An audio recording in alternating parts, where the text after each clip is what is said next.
All right, my next question comes from Paul, and he asks in some references to Daniel 12 and then Revelation chapter 12.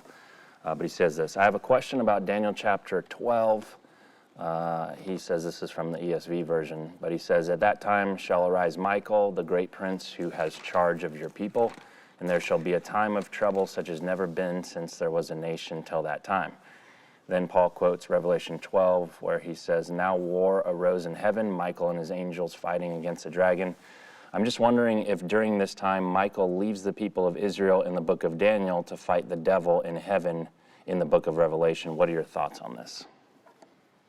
Well, what's his name again? Paul.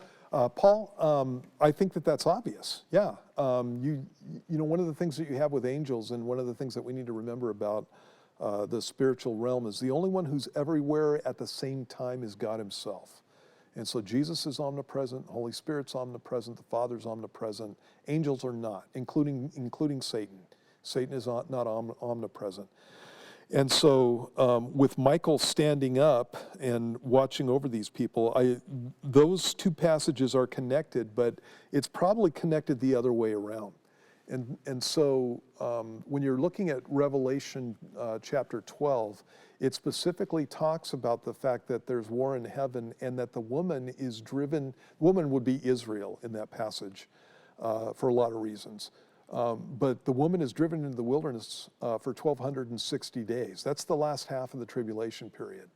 And it's that part of the tribulation period in which Israel is under persecution by the devil. In fact, at the end of that passage, you read it in Revelation chapter 11, the angel is saying, woe to the earth because the devil comes down with great wrath, knowing that he has a short time.